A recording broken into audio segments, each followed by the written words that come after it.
siang semuanya. Yang saya hormati Bapak Dr. Wilmy Eka Putra, SCMSI, selaku dosen pengampu mata kuliah Tata Kelola Keuangan Pemerintahan. Dan yang saya hormati teman-teman sekalian. Di sini saya akan menjelaskan sedikit tentang penerimaan negara. Sebelum saya menjelaskan tentang penerimaan negara, saya akan memperkenalkan diri terlebih dahulu.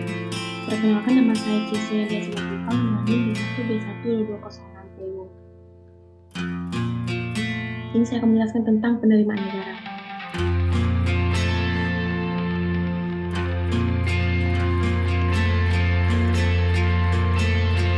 Yang akan saya bahas di sini, yang pertama yaitu ada sumber-sumber penerimaan negara, yang kedua ada distribusi beban negara, yang ketiga ada sistem perpajakan dan pajak, yang keempat ada pergeseran bidang pajak.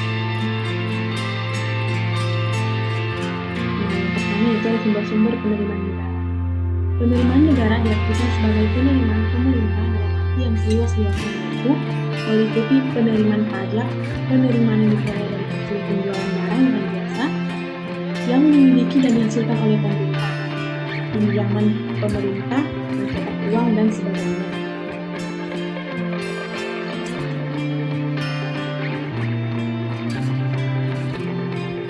Selanjutnya yang kedua yaitu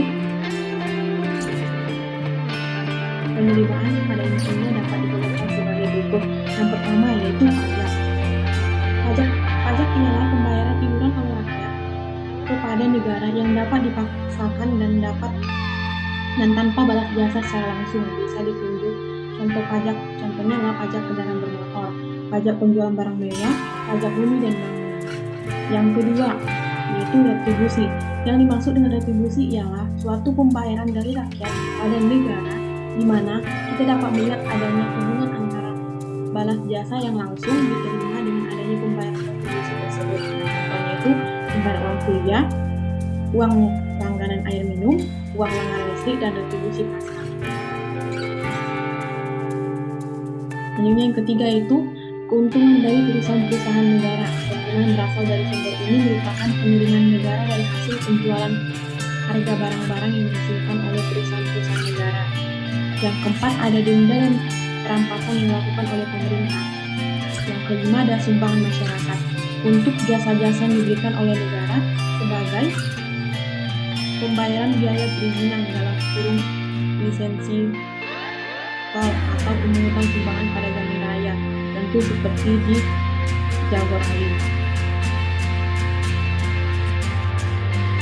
Selanjutnya itu ada pencetakan uang kertas.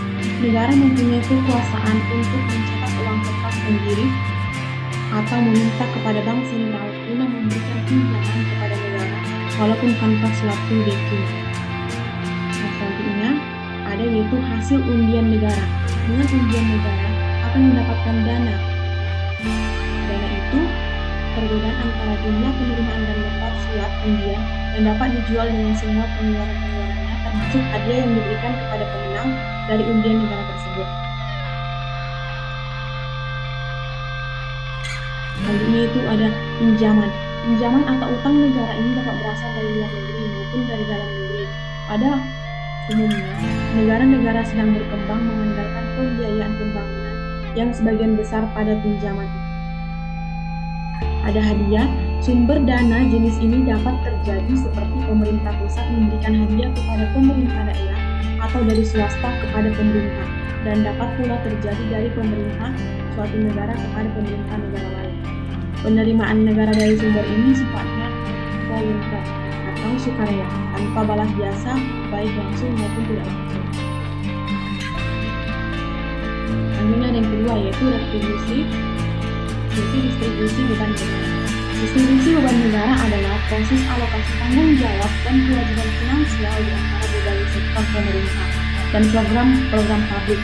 Ini mencakup cara pemerintah mengumpulkan pendapatan, misalnya pajak, mengelola anggaran, dan mengalokasikan sumber daya untuk berbagai keperluan seperti pendidikan, kesehatan, infrastruktur, pertahanan, dan layanan sosial. Yang pertama ada pajak. Dalam fungsinya sebagai pengatur, dimaksudkan terutama untuk mengatur perekonomian guna menunjuk pada pertumbuhan ekonomi yang lebih cepat, mengadakan retribusi penghasilan serta stabilitas ekonomi. Tetapi pengertian ini diperluas, yaitu untuk mengatur kegiatan-kegiatan baik kegiatan produsen maupun konsumen dan mencapai tujuan masing-masing.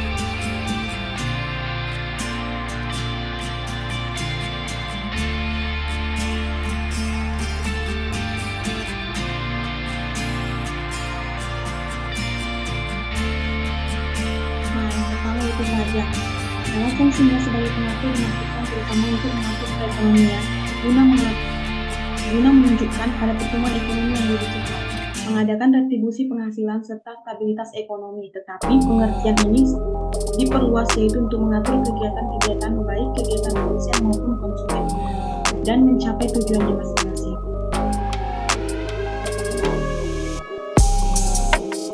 Selanjutnya itu ada A, need scan.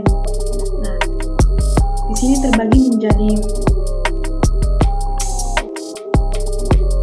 4. Yang pertama yaitu ada prinsip keadilan atau equity, yang kedua ada prinsip kepastian atau certainty, yang ketiga ada prinsip kecocokan atau kelayakan conveniency, yang keempat ada prinsip ekonomi atau ekonomi. Nah, prinsip keadilan atau equity artinya ialah bahwa beban pajak harus sesuai dengan kemampuan relatif dari setiap wajib pajak. Nah, yang kedua yaitu prinsip kepastian atau certainty. Hendaknya tegas, jelas, dan pasti bahwa setiap wajib pajak sehingga mudah dimengerti oleh mereka dan itu akan memudahkan administrasi negara sendiri. Yang ketiga ada prinsip kecocokan atau kelayakan atau conveniency. Jangan sampai terlalu menekan seorang wajib pajak sehingga wajib pajak akan dengan suka dan senang hati melakukan pembayaran kepada pemerintah. Yang keempat ada prinsip ekonomi atau ekonomi. Pajak hendaknya menimbulkan kerugian yang minimal, dalam arti jangan sampai biaya pemungutannya lebih besar daripada jumlah penerimaan pajak. Selanjutnya itu B, benefit, outlook, and ability to pay. Di sini terbagi menjadi 2. Yang pertama yaitu benefit award, dengan kata lain adalah prinsip penanganan pajak berdasarkan atas manfaat yang diterima oleh seorang wajib pajak dari pembayaran pajaknya itu kepada pemerintah. Hal ini seolah-olah disamakan dengan pembelian suatu barang atau jasa oleh seorang pembeli, yaitu bahwa harga yang harus dibayar sesuai dengan manfaat yang dapat dinikmati oleh seorang pembeli barang atau jasa tersebut. Nah, yang kedua itu ability to pay upfront. Nah, sering pula disebut sebagai prinsip kemampuan untuk membayar atau berdasarkan atas daya pikul seorang wajib pajak. Jadi yang dimaksud ialah bahwa seorang wajib pajak akan dikenai beban pajak sesuai dengan kemampuan untuk membayar pajak. Selanjutnya yaitu ada C, konsep kesamaan pengorbanan batas atau equal marginal sacrifice. Nah, untuk konsep kesamaan pengorbanan batas harus diketahui terlebih dahulu berapa besarnya penerimaan pajak yang diterbitkan oleh pemerintah. Apabila jumlah pajak itu lebih kecil daripada perbedaan penghasilan, maka seluruh pajak itu dibedakan pada wajib pajak penghasilannya tinggi, sedangkan penghasilan rendah bebas dari pembayaran pajak. Selanjutnya itu yang ketiga, sistem perpajakan dan politik pajak. Sistem perpajakan dan politik pajak di sini terbagi menjadi 3.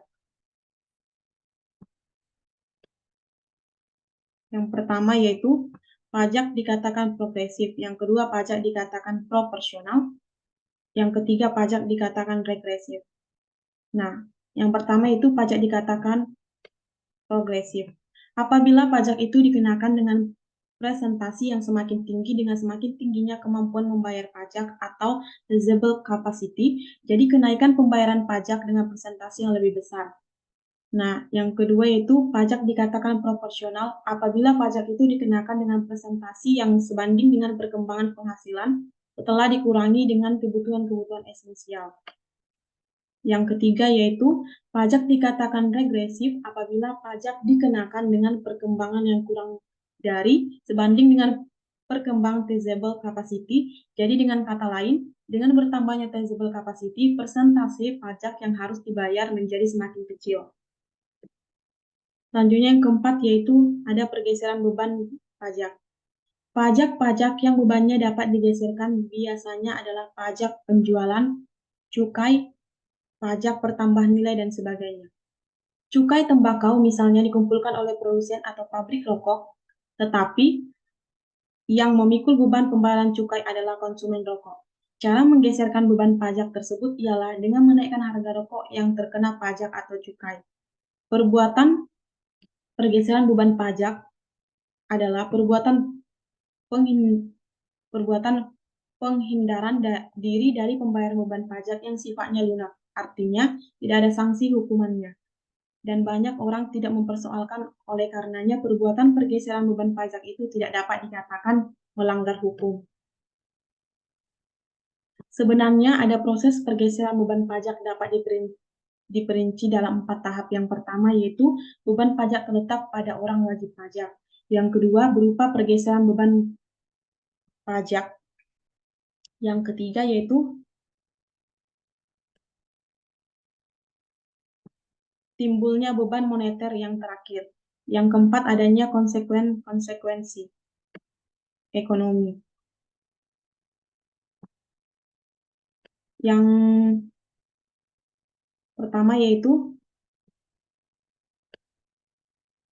beban pajak terletak pada orang wajib pajak yang mengadakan perhitungan pembayaran dengan negara ini berhubungan langsung dengan pengenaan pajak bagi orang yang membayar pajak di kantor pajak dan disebut orang impact obligation. Yang kedua berupa pergeseran beban pajak. Ini merupakan proses antara yaitu pemindahan beban pajak dari pembayaran pajak kepada pemikul beban pajak. Tahap ini disebut dengan the shifting obligation. Yang ketiga yaitu timbulnya beban moneter yang terakhir. Setelah terjadi pergeseran dan beban pajak tidak akan digeserkan lagi, ini disebut dengan incident obligation. Yang keempat adanya konsekuensi dengan adanya incident obligation yang disebut dengan effect obligation, misalnya ada kesenjangan yang semakin lebar dalam distribusi penghasilan dan dalam arti real setelah pajak tersebut dikenakan. Nah, sekian dari presentasi saya ucapkan terima kasih.